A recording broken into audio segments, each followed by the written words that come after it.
Donc, pour ce qui concerne l'exercice 1, l'exercice 1, il concerne les suites. Question 1, calculez U1 et U2.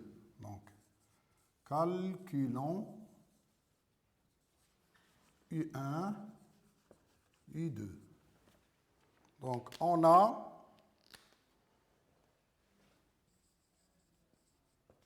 d'après la définition de la suite, on a UN plus 1 égale à 2 sur 5, UN plus 1. Donc, U1 égale 2 sur 5, U0 plus 1 égale 2 sur 5 fois 0 plus 1 égale 1. De même, U2 égale 2 sur 5 U1 plus 1 égale 2 sur 5 fois 1, U1 égale à 1 plus 1. Donc, ça fait 7 sur 5. Donc, pour la question 2, montrez par récurrence que pour tout n dans n, on a UN inférieur strictement de 5 sur 3. Donc, la démonstration par récurrence fait à 3 étapes. La première étape, pour n égale à 0, on a U0 égale à 0 implique que U0 inférieur à 5 sur 3. Donc, supposons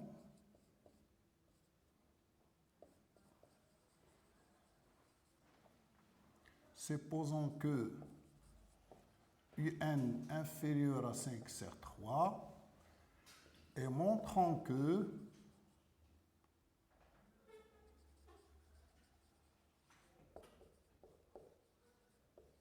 UN plus 1 inférieur à 5 sur 3. Donc, pour répondre à cette question, on a deux cas possibles. C'est possible qu'on compare UN plus 1 avec 5 sur UN, ou on peut utiliser l'encadrement et on arrive à UN plus 1 inférieur à 5 sur 3. Donc, on a UN inférieur à 5 sur 3, ce qui implique qu'on va multiplier fois 2 sur 5 les deux côtés, donc 2 sur 5 inférieur à 2 sur 5, ce qui implique que 2 sur 5 UN, plus on va ajouter 1, inférieur, on va simplifier par 5, donc 2 sur 5 UN plus 1, c'est UN plus 1, qui est inférieur ou égal 5 sur 3. Donc, ce qu'il fallait démontrer.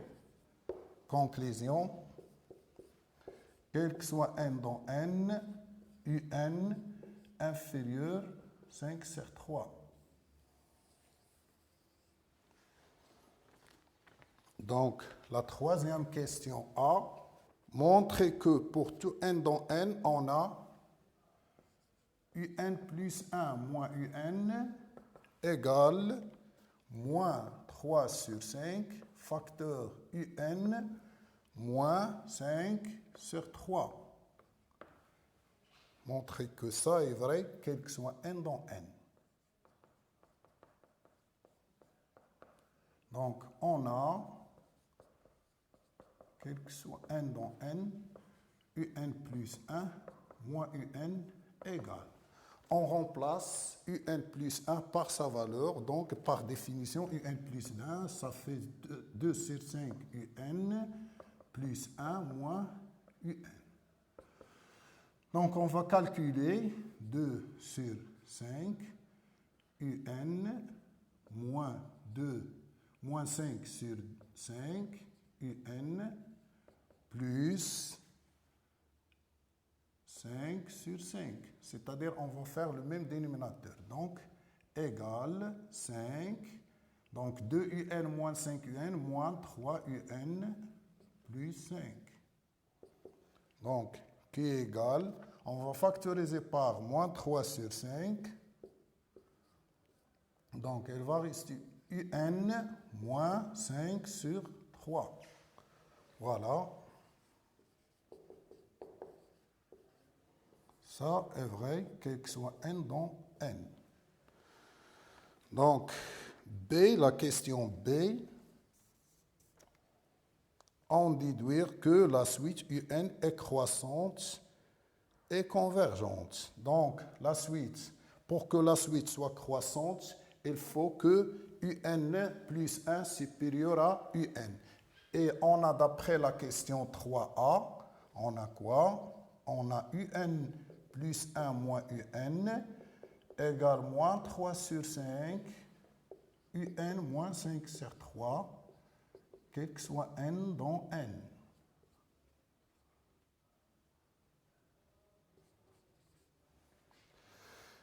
Et comme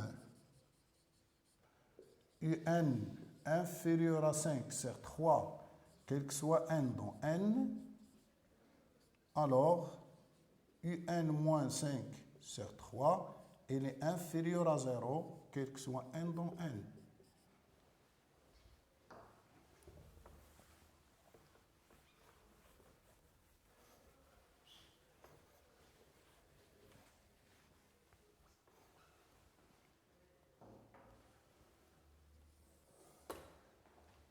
Par suite, on va multiplier fois moins 5 sur 3.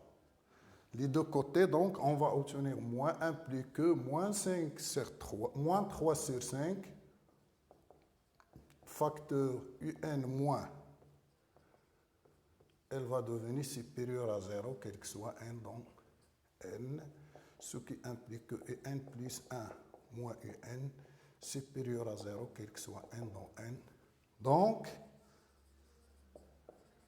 UN est croissante.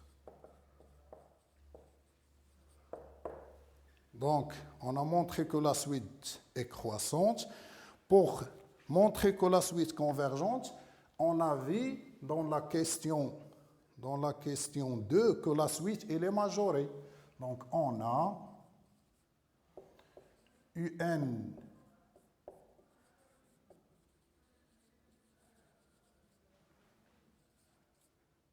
est majoré par 5 sur 3 est croissante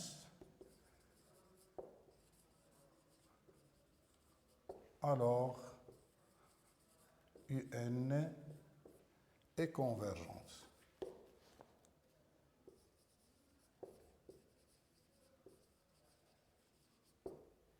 Donc la suite est convergente.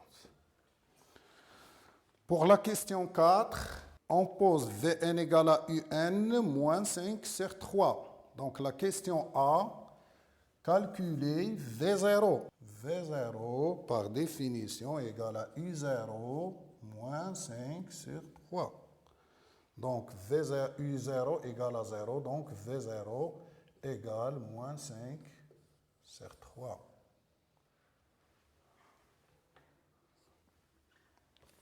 La question B, montrer que la suite Vn est géométrique. Donc, pour montrer que la suite géométrique est de raison 2 sur 5, donc on va montrer que Vn plus 1 égale 2 sur 5 fois Vn. La question B, 4b.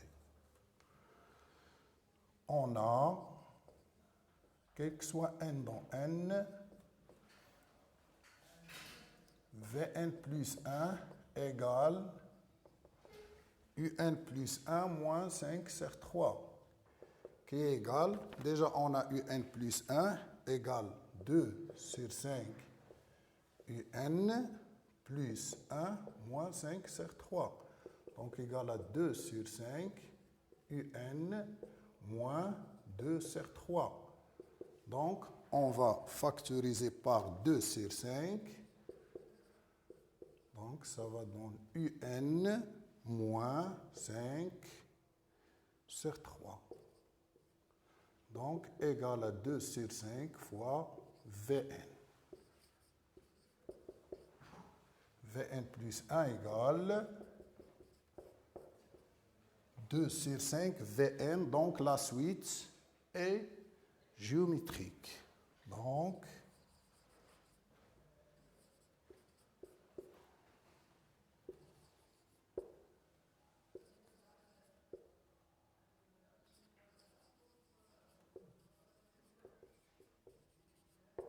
géométrique de raison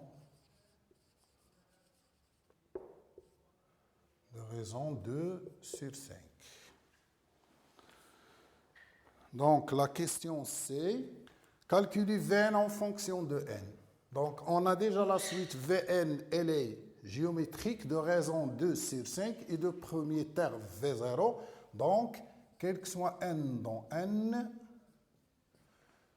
Vn égale V0 fois Q à la puissance n moins 0.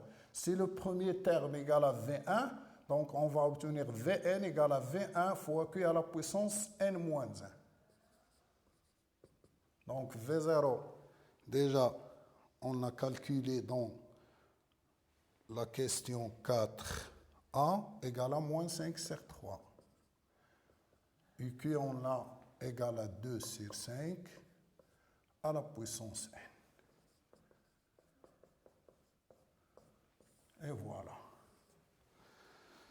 Puis déduire que Un égale à... On a une relation entre Vn et n. On a Vn égale Un moins 5 sur 3. Ça vrai quel que soit n dans n.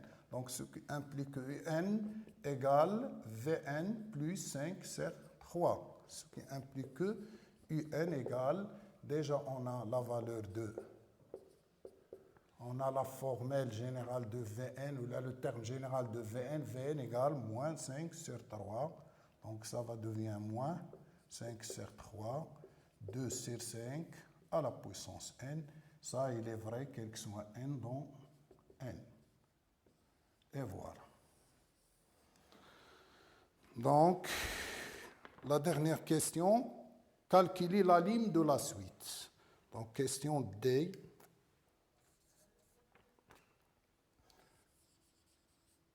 La ligne de la suite. Toujours n tend vers plus l'infini. Lorsqu'on veut calculer la ligne d'une suite, toujours on calcule la ligne de la suite lorsqu'un n tend vers plus l'infini. Donc, égale la ligne de 5 sur 3 moins 5 sur 3 facteur 2 sur 5 à la puissance n. N tend vers plus l'infini. On sait déjà que la ligne de a à la puissance n, n tend vers plus l'infini, égale, si a, on a dans le cas a supérieur à 1 égale à plus l'infini, a compris entre moins 1 et 1 égale à 0. Donc l'autre cas, la ligne n'existe pas, donc on n'utilise pas cette cas, donc on est dans la deuxième cas. Donc 2 sur 5, il est inférieur, compris entre moins 1 et 1, donc la ligne de 2 sur 5 à la puissance n égale 0. 0 fois 5 sur 3, ça fait 0, donc il reste 5. 5 sur 3, on met ici car la ligne de 2 sur 5 à la puissance n égale à 0, entre parenthèses 2 sur 5, compris entre moins 1 et 1. Donc, le premier exercice est terminé. On commence par le deuxième exercice qui concerne la probabilité. Donc, dans cet exercice, on a un sac qui contient 7 boules indiscernables ou touchées, 2 blanches, 3 rouges et 2 vertes.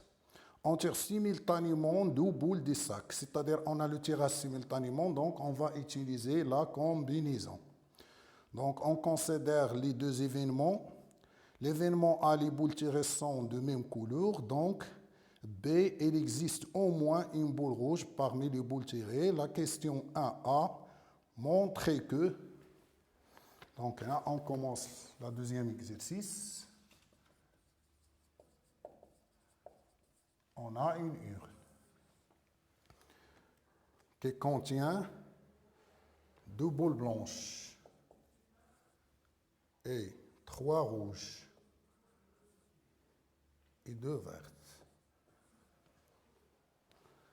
Donc, on tire 2 boules par maintenant. La première question, montrer que P de A égale AA.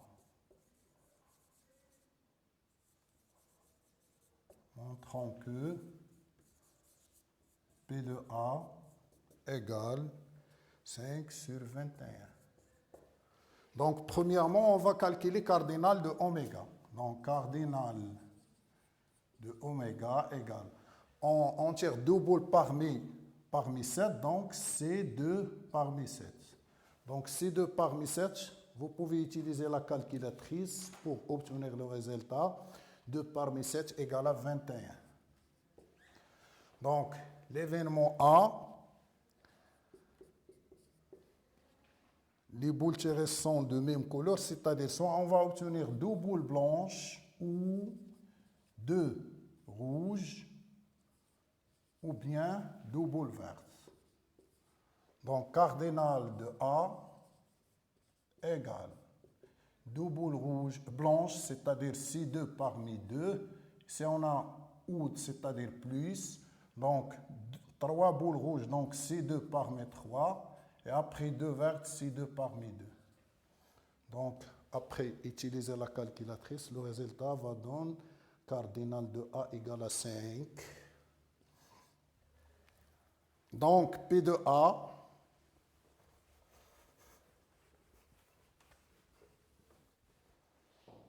donc, P de A égale cardinal de A divisé par cardinal de oméga, donc égal à 5 sur 21. Pourquoi? Parce qu'on a l'équipe probabilité, parce que les boules sont indiscernables ou touchées. Donc, pour la question B, calculer P de B. Donc, l'événement B, il existe au moins une boule rouge parmi les boules tirées.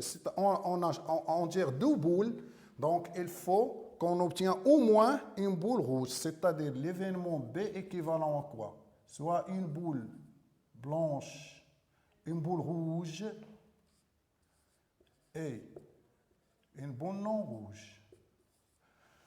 Non rouge, c'est-à-dire soit blanche, soit verte. Ou bien, on peut avoir 2 boules rouges en même temps. Donc, cardinal de B égale une boule rouge, on a 3 boules, donc c'est 1 parmi 3. Non rouge, on a 4 boules non rouges, donc c'est 1 parmi 4. Ou bien 2 boules rouges, donc c'est 2 parmi 3. Donc, après utiliser la calculatrice, donc on va obtenir 15.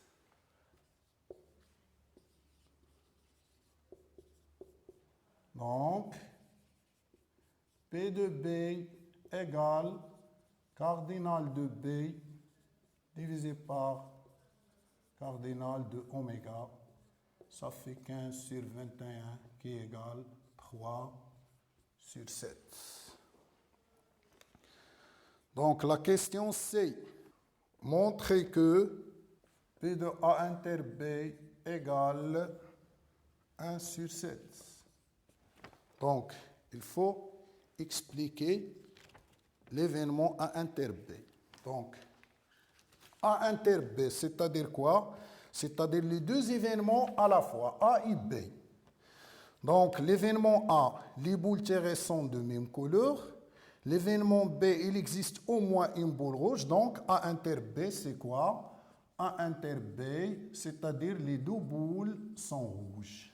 Donc, cardinal de A inter B égale C2 parmi 3 égale à 3.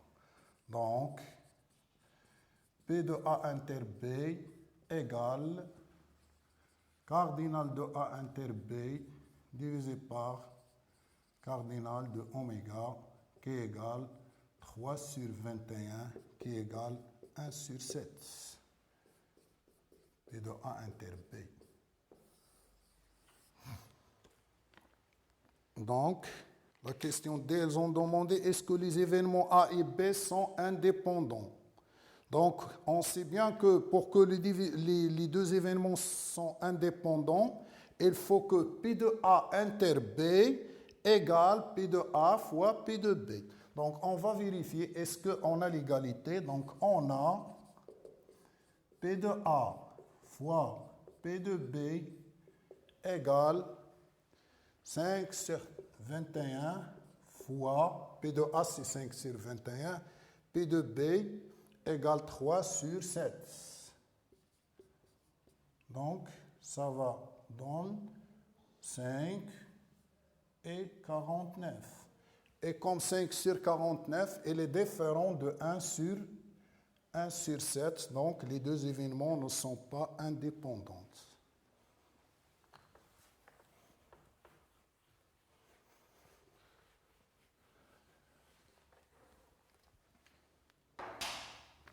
Donc,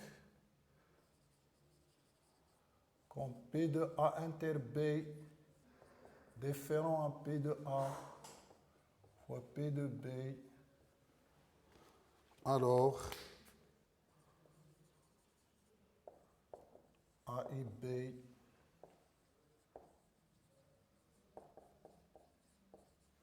ne sont pas indépendants.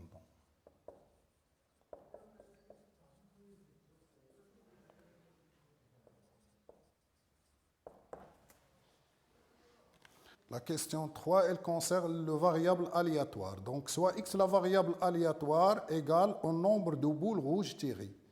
Donc, c'est bon, il faut déterminer les valeurs de x, même si elles ne sont pas le demandées, mais on va déterminer les valeurs de x. Donc, x égale le nombre de boules rouges tirées, c'est-à-dire si on peut avoir 0 boules rouges tirées, c'est-à-dire 2 boules non rouges.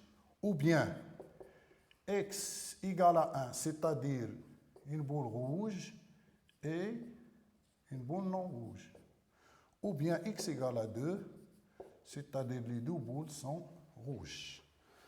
Donc, les valeurs de x sur oméga, 0, 1, 2. Donc, la question recoupée, complétée et justifier la réponse. Donc, on va calculer la probabilité de chaque événement. P de x égale à 0, c'est quoi? Égale P de obtenir deux boules non rouges. Deux boules non rouges, donc on a dans l'urne 4 boules non rouges. On a 4 boules non rouges, donc c'est 2 parmi 4 sur cardinal de oméga. Cardinal de oméga, déjà, c'est 21. Donc, c'est 2 parmi 4. Après, utilisez vos calculatrices, vous obtenez 2 sur 7. Donc, P de x égale à 1. C'est la probabilité d'obtenir une boule rouge et une boule non rouge. Donc, c'est-à-dire C1 parmi 3 fois C1 parmi 4 sur cardinal oméga égale à 21. Donc, ça fait 12 sur 21, ça fait 4 sur 7.